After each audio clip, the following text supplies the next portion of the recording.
Tudo bem? Estamos de volta com o programa Pontuando, hoje com um tema um pouco diferente das nossas regras aqui, mas dentro de um certo raciocínio.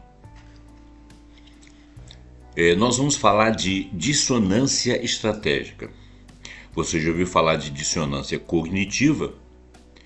E hoje nós estamos dentro desse tema falando da dissonância cognitiva usada de forma estratégica. Por isso, dissonância estratégica.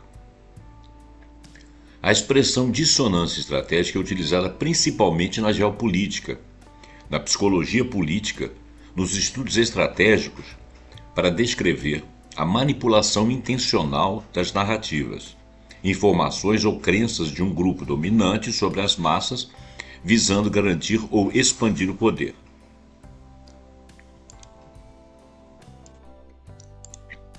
Muito bem.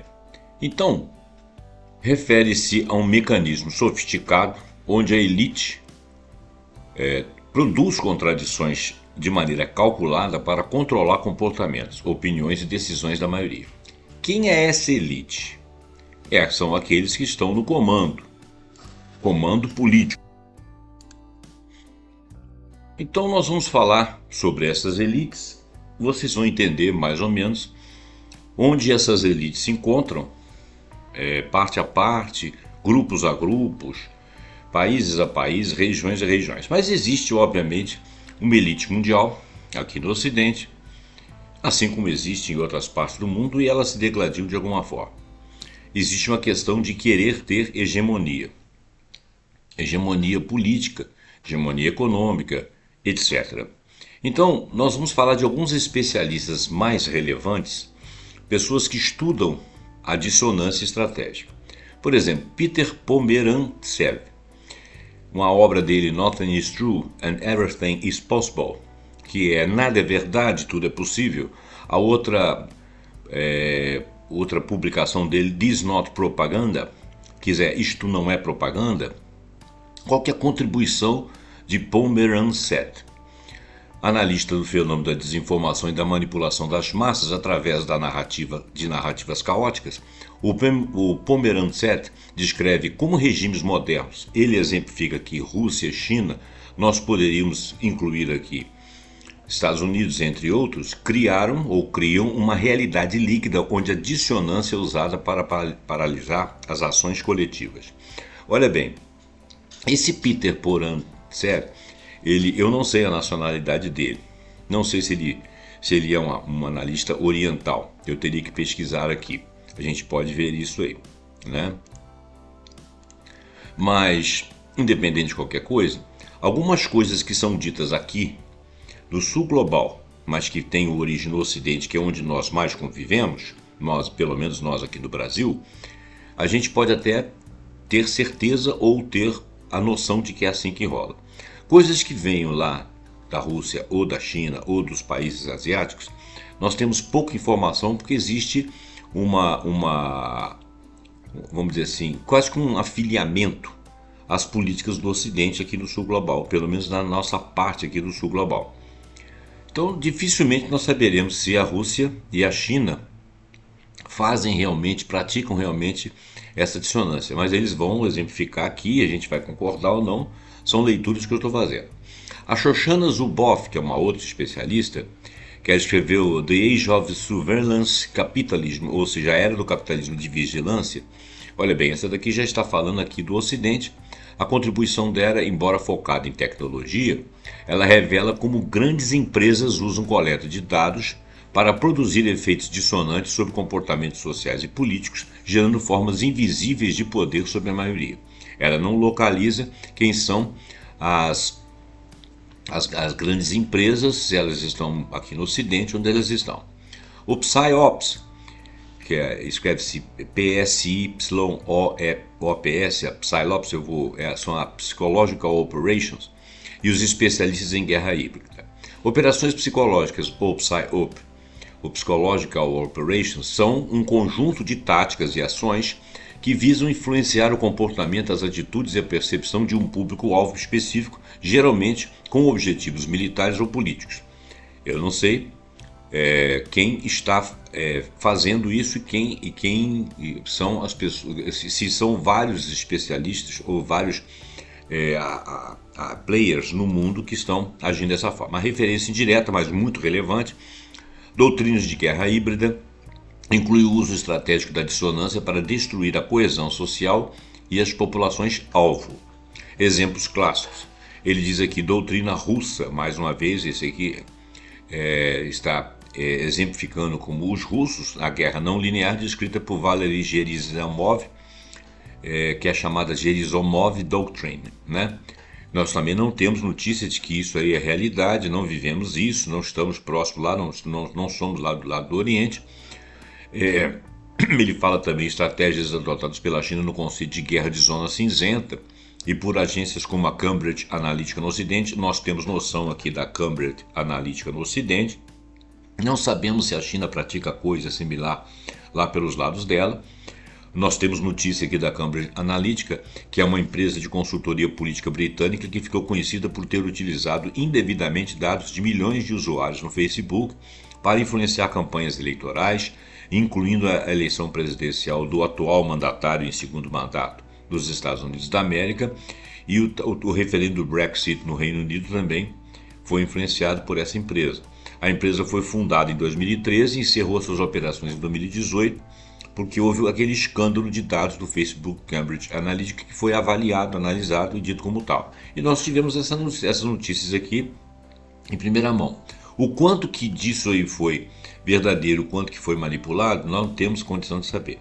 Então, pelo menos a Cambridge Analytica, na sua forma de ação, nós conhecemos o mecanismo mais ou menos pelos jornais e pelas mídias e o que chega até aqui.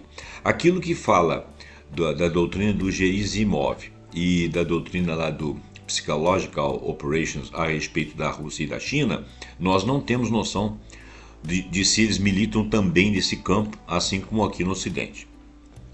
Continuando, Noam Chomsky, a sua obra principal é Manufacturing Consent.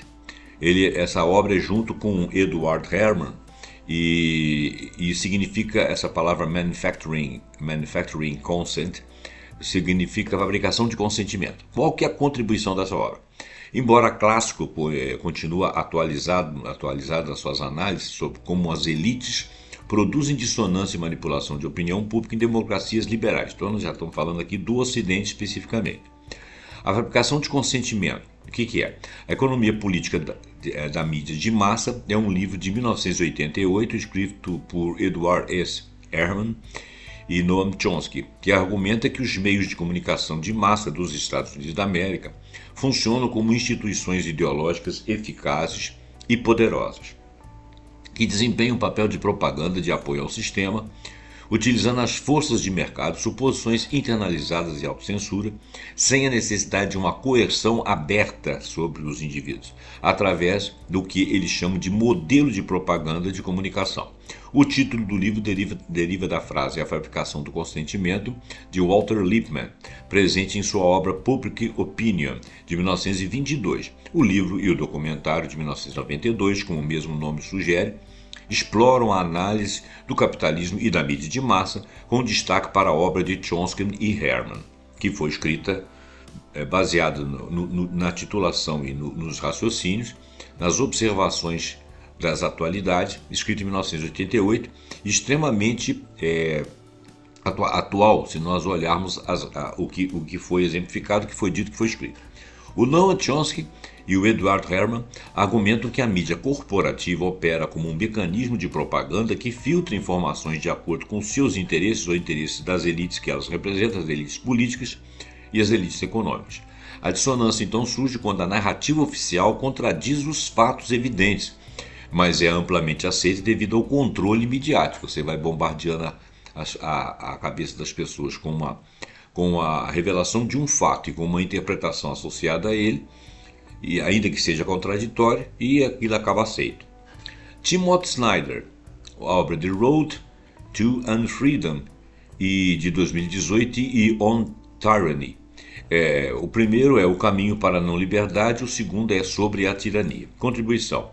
Analisa como os governos autoritários produzem dissonâncias históricas e informacionais para desmobilizar a cidadania e impor estruturas de poder verticalizadas. Estrutura conceitual da dissonância estratégica, como é que seria?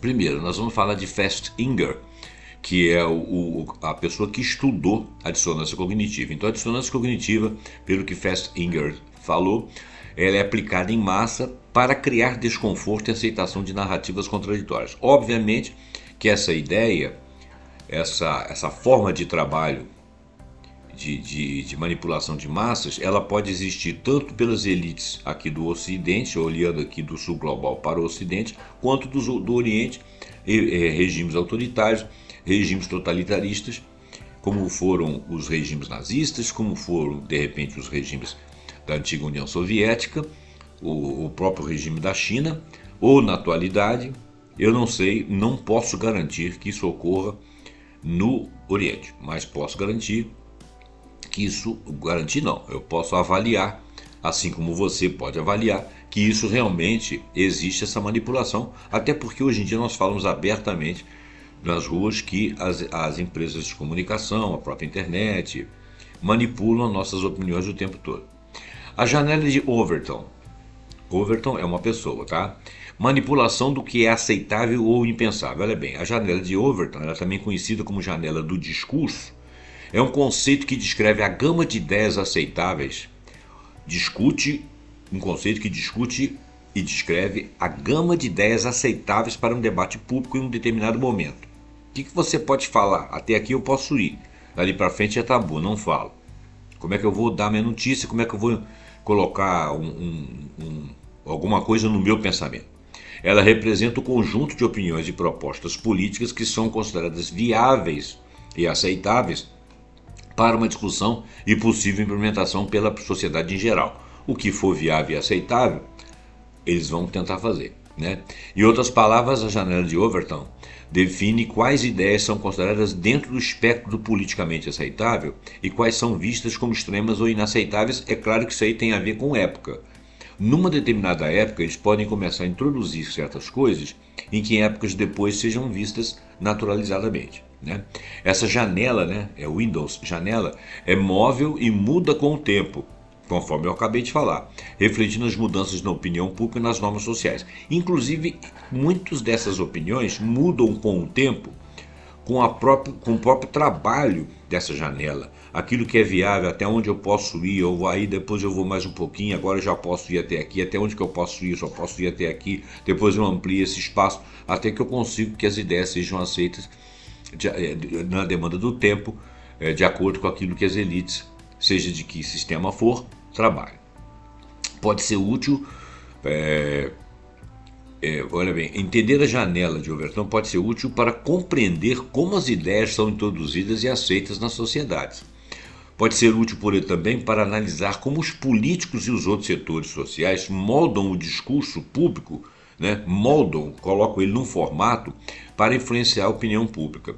É importante estar atento como a janela de Overton pode ser manipulada para promover certas agendas, seja por meio de campanhas de desinformação ou pela criação de narrativas específicas. O framing, que é o enquadramento estratégico, o framing estratégico, que é o enquadramento estratégico, de George Lakoff, que é um linguista e cientista cognitivo estadunidense, trabalha com a moldagem de linguagem para conduzir decisões inconscientes.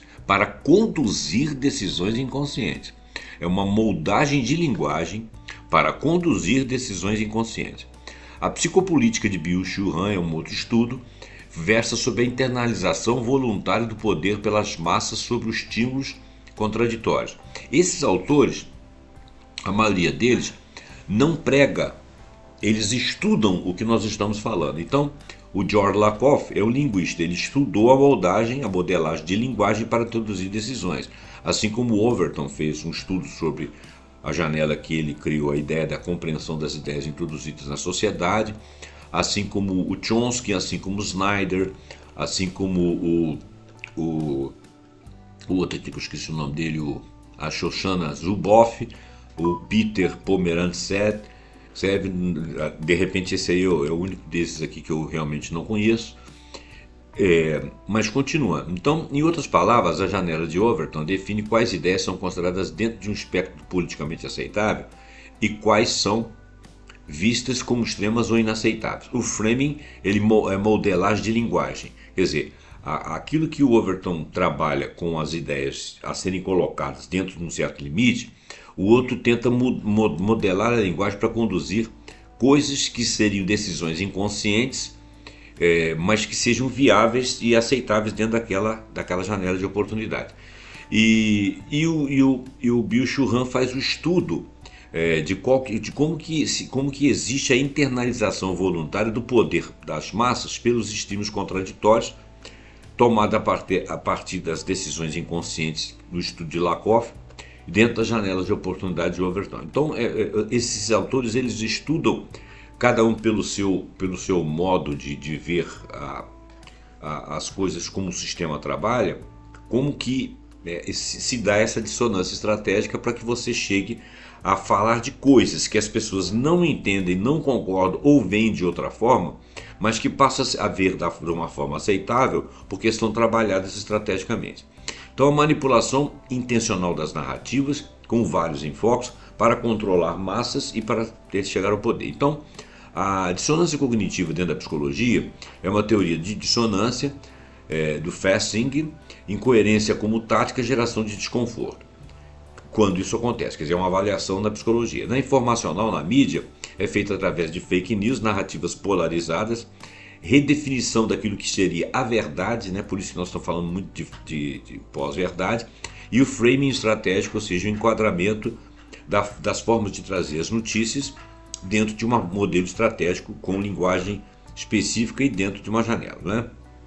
E na geopolítica, Estados, nas guerras híbridas, né?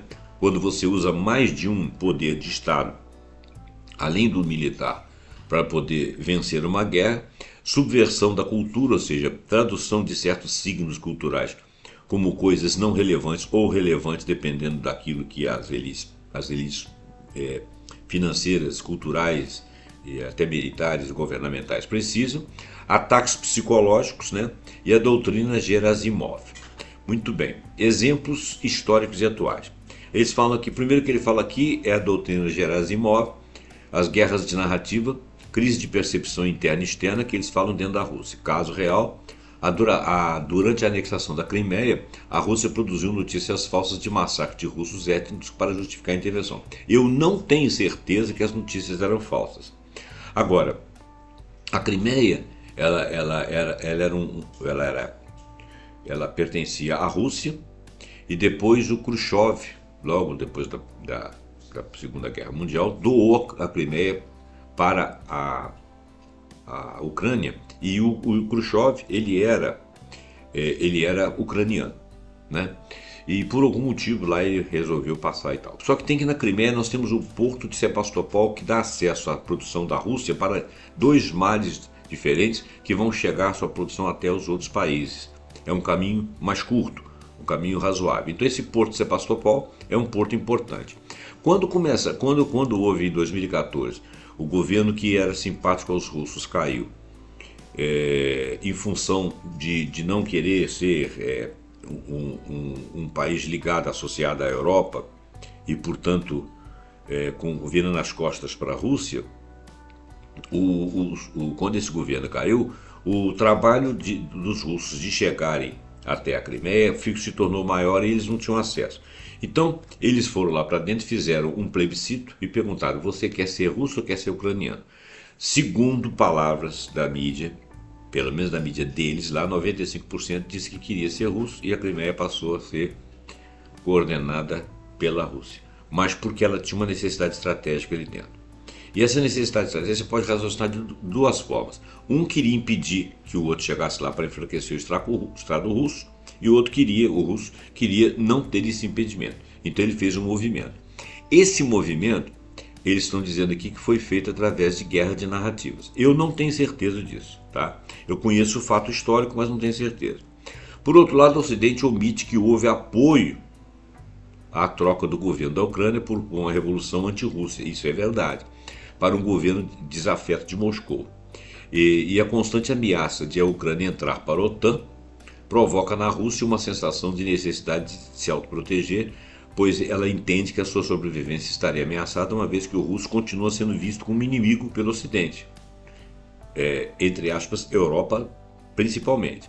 Acaba que a guerra da Ucrânia, que começou lá em 2014 e que depois tornou-se uma guerra militar com operações de guerra efetivamente, é uma guerra proxy da OTAN, ou seja, do Ocidente, contra a Rússia, que se viu na circunstância de não ter, depois de 8 anos de tentativas de tratados, para que a situação não descambasse exatamente para a guerra que está acontecendo, porque para ela, Rússia é complicada em termos financeiros, é complicada em termos de sanções, é complicada em termos de imagem no mundo como agressora, né? É complicado para eles como custo operacional, gasto, e é complicado dentro da Ucrânia pelo fato da Ucrânia ser um país primo praticamente. A origem da Rússia é praticamente Kiev, né? E então eles fizeram vários tratados, dois tratados, né, não foram respeitados. E quando chegou em janeiro de 2022, o Biden, presidente americano na época, disse que a Rússia era o inimigo, que ela ia invadir a Ucrânia. E propôs que a OTAN iria realmente lá para dentro para poder defender a Ucrânia. Resultado, aquilo ali, a Ucrânia foi usada numa guerra de procuração para tentar jogar a Rússia numa situação de sanções, numa situação de enfraquecimento econômico, uma tentativa de prejudicar a Rússia e mantê-la como um oponente. É interessante pela quantidade pela superfície, né, da Rússia. É interessante já desde o início do século XX que um general lá, um marechal lá inglês, disse que a Rússia deveria ser dividida pelo menos em 3 territórios. E existe uma política antirrussa na Europa já de muitos anos. E com o advento da Segunda Guerra da União Soviética, essa xenofobia ficou muito maior, porque era um Estado socialista que agregou outros Estados socialistas e criou a União Soviética, que era uma junção de países, uma união de países soviéticos, ou seja, países associados a causas populares, com governos socialistas e tal. Isso aí criou uma polaridade no mundo, o mundo chamado mundo livre, mundo capitalista, contra um mundo que se entendia democrático também, mas socialista. Bom, manter a União das Repúblicas Socialistas Soviéticas não foi fácil. A Rússia, logo quando fez a sua revolução em 1917, ela enfrentou uma guerra civil apoiada pelo Ocidente durante muitos anos, durante a década de 20 do século passado. Depois ela se firmou com os governos socialistas, depois chegou Stalin e tal, e fala-se uma porção de coisa do Stalin, fala que o regime era totalitarista, etc. Então, quer dizer, esse embate, ele vem de muito antes da Revolução Russa, ele passou pela Revolução Russa, ele passou pelas questões ideológicas do Ocidente, Oriente, capitalismo, socialismo, e se a Rússia foi agredir a Ucrânia, o que alguém poderia dizer que não é uma coisa legal, ela fez, durante 8 anos, ela fez movimentos com diplomacia para poder não chegar às barbas da guerra. E ela estava sendo provocada. Se ela caiu numa armadilha, nós não sabemos, né? E essas operações militares, no final das contas, elas são custosas para a Rússia. Porém, a Rússia recebeu sanções, né? A sua economia, embora pudesse ter descambado, ela reagiu. E agora ela se encontra numa posição econômica favorável. Para vocês terem uma ideia, em 2 anos de guerra até meados do ano passado, a Rússia tinha crescido, seu PIB tinha crescido em mais de 103%. Talvez porque eles conseguissem vender coisas muito necessárias, como por exemplo petróleo e gás, pelo mercado negro. E conseguiram se entender lá com a China, formaram um bloco de ação entre eles, né? E entre outros países que necessitavam do gás e do petróleo russo. Porém, permanece esse mal-estar e a propaganda de que a Rússia vai invadir o resto da Europa, mesmo considerando que a Europa tem 450 milhões de habitantes, a Rússia tem 144 milhões de habitantes. Seria difícil para a Rússia manter uma guerra com a Europa, né? Porque seria uma guerra cara e ela não daria conta, ela não teria como ganhar essa guerra porque a extensão de territórios, nem tanto pela extensão do território, porque território ela tem muito, mas o problema dos deslocamentos, das dificuldades geográficas, né? Por exemplo, aquilo que está muito distante da Rússia, lá para o lado do Oceano Atlântico, seria muito difícil ela controlar. Então, a gente não sabe quem está falando a verdade e qual dos dois está manipulando a narrativa, e se as narrativas que chegam de lá que são manipuladas, se não são, as daqui para nós, para o nosso conhecimento também se são manipuladas. Algo disso é verdade.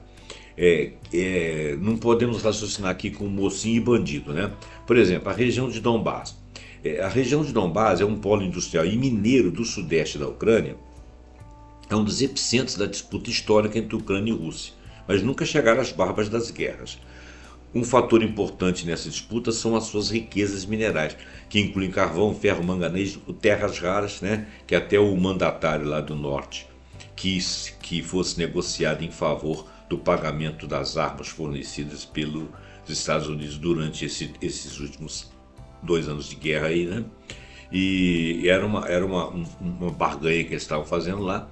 E claro que isso aí interessa à Rússia, mas não sei se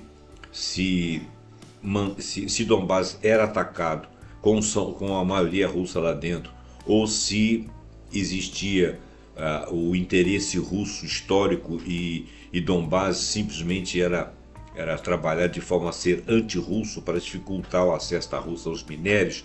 Eu não confesso para vocês que eu não sei qual é a verdade desse fato. Eu sei que não tem mocinho bandido nessa história. Tem interesses, né? E cada um evolui para um lado.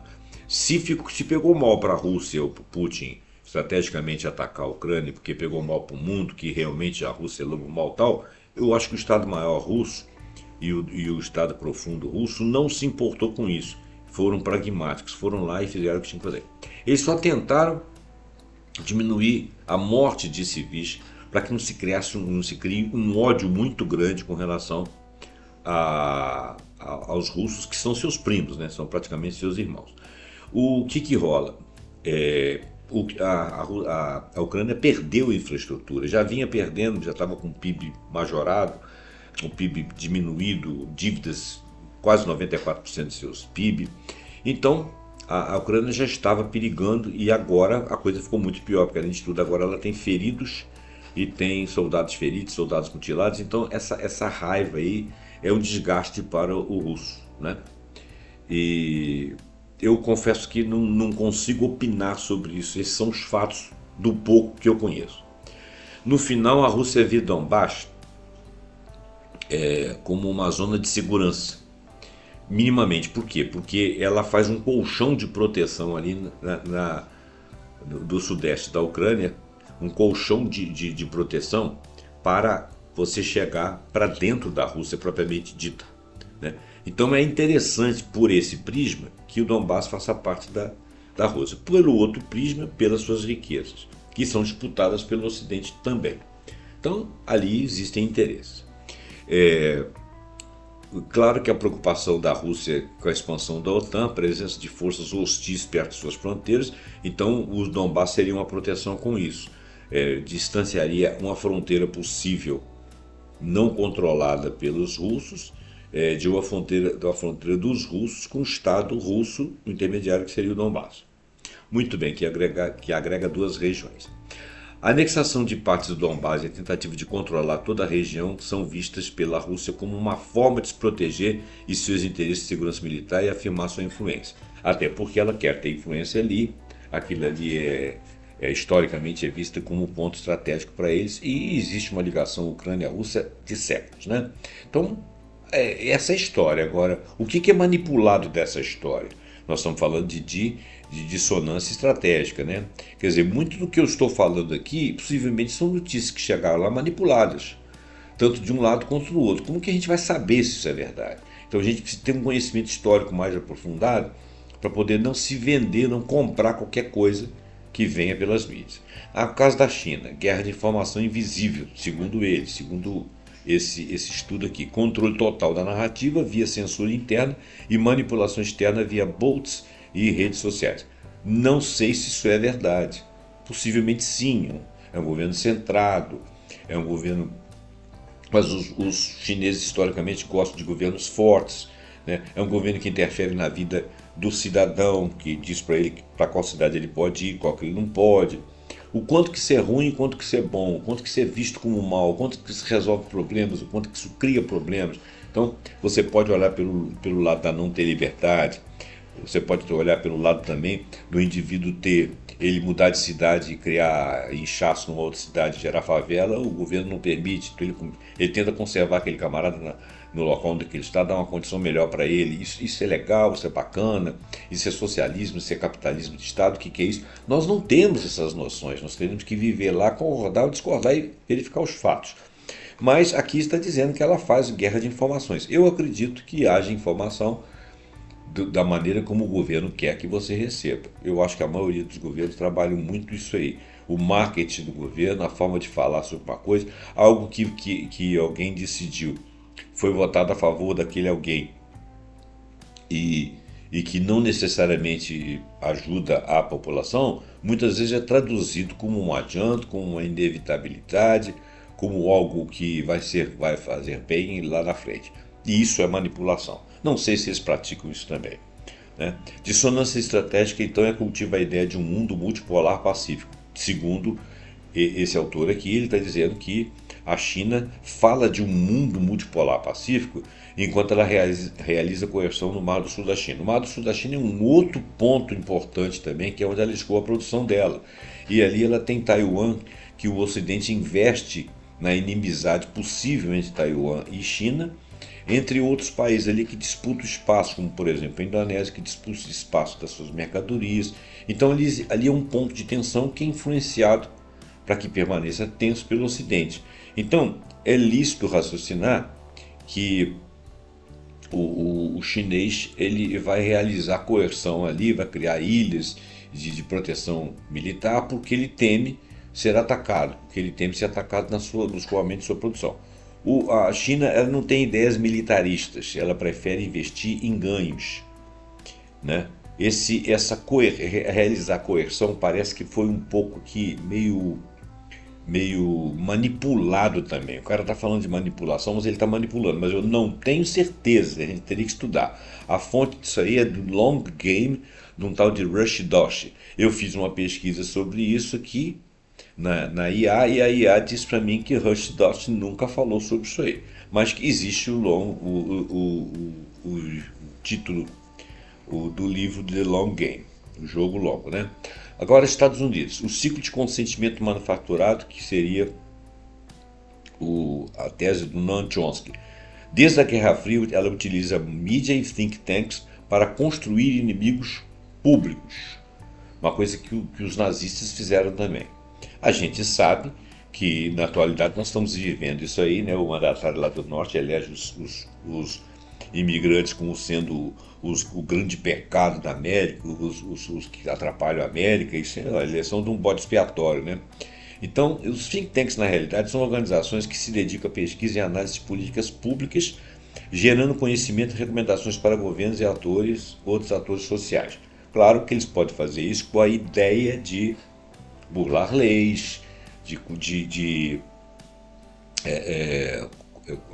como que nós vamos construir os inimigos, conhecer a política da sociedade, a maneira como a sociedade trabalha, até onde que ela admite se falar uma coisa, qual é a janela de oportunidades, qual é o enquadramento de se dar, que o governo deve dar a isso.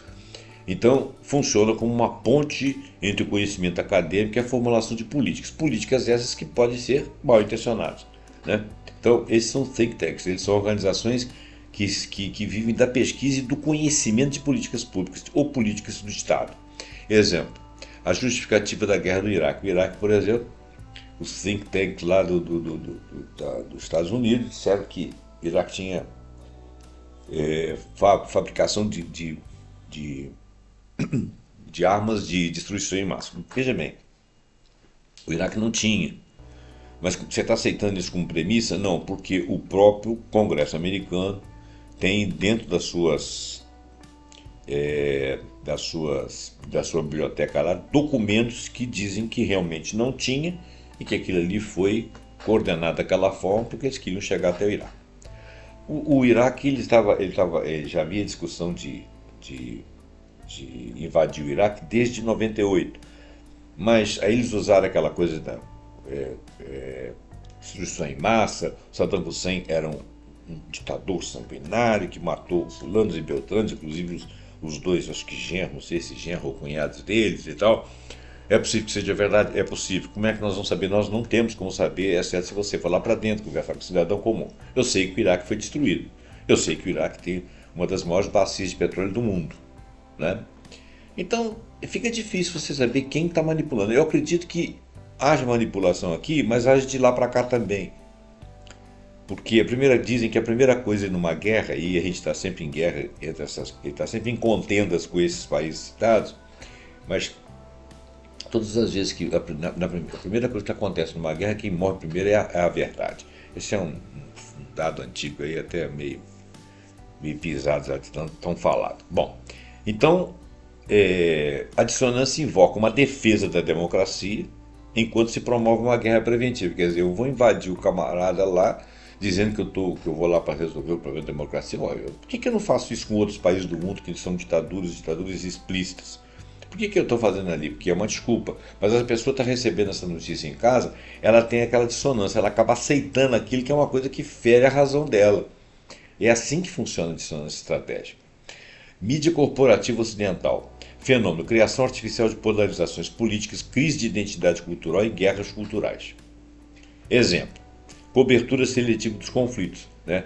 A Ucrânia tem o seu conflito amplificado. Aquilo que acontece lá no Iêmen ou até mais perto lá do Estado zionista, né? É pouco comentado. Ou comentado de uma forma que não prejudique, mesmo que pareça que está tudo errado. Então, dissonância estratégica, então, é o bombardeio informacional que cria a sensação de liberdade daquele que está estudando, está lendo, está ali desavisado. A ideia de que existe liberdade e democracia, e enquanto manipula as preferências políticas. A fonte desses dados que eu acabei de falar do Shoshana Zuboff, o The Age of Surveillance, Capitalismo, Era do Capitalismo de Vigilância. Muito bem. Agora vamos estudar aí conceitos chaves envolvidos. Conceito: dissonância cognitiva.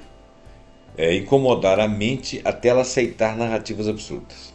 Guerra híbrida, combinação de guerra militar, cibernética e informal. Overton Window, ou janela de Overton. Expandir o pensável pela sociedade gradualmente, ou seja, aquilo que possa ser assimilado, o que vai ser aceito. Psicologia, psicopolítica. As pessoas desejam aquilo que as escraviza porque elas internalizam o comando e passam a elas próprias serem seus comandantes, mas de acordo com o poder, uma coisa que vem de fora para dentro. Esse já é um estudo do Bill Churran. O enquadramento estratégico, o framing, controla, né, a forma de pensar pela escolha da linguagem. E a dissonância estratégica nos estados estratégicos da engenharia de consenso. Como é que seria isso? No campo dos estudos estratégicos, a dissonância é analisada como uma técnica deliberada para alcançar objetivos específicos, muitas vezes combinando na engenharia de consenso. Veja bem, isso tem muito da linguagem do próprio marketing, né? Você quer que a sociedade aceite uma coisa, você cria uma necessidade, você cria uma influência subreptícia, subliminar, que aquilo aparece na mídia, aquilo vai sendo aceito. Depois você trabalha a ideia daquilo ali, depois você diz que aquilo resolve uma necessidade que às vezes você, pensando cruamente, não seria uma necessidade sua, mas ele cria aquilo como necessidade sua, você passa a sentir aquela necessidade, passa a consumir aquilo. Então, é uma forma de manipulação de pensamento. Tem a ver com marketing. Então, uma vez eu estava até conversando com o pessoal de marketing político, na época de umas eleições aí para trás, e era até um programa de TV que eu estava nele e tal. Então eu falei sobre isso, que eu falei que muitas vezes eles pegam um político que só tem defeitos, ele tem 2 virtudes e 198 defeitos, né? Aí o pessoal, mas eu tenho que pegar o melhor dele. Eu falei, pô, mas os camaradas têm 2 virtudes, 98 defeitos, o melhor deles são só essas 2 virtudes. Você vai falar só dessas 2 e enganar as pessoas com relação à questão de todo o resto que não presta, que é um futuro podre, e em detrimento da verdade, porque você é o marqueteiro dele, é assim que funciona, né? Falei isso, tal. Claro que eu não fui nada pragmático e a resposta dele foi o mais risonha possível, pragmática e escapista. Bom, então, no campo do estudo estratégico, a dissonância é analisada como uma técnica deliberada de alcançar objetivos específicos, muitas vezes combinando com a engenharia de consenso, né? Esse processo, quer dizer, engenhar uma forma das pessoas chegarem lá e concordar por N motivos, janela de oportunidades, enquadramento, psicopolítica, etc. Esse processo visa criar uma aceitação generalizada para determinar políticas ou ações, mesmo que inicialmente impopulares ou controversas.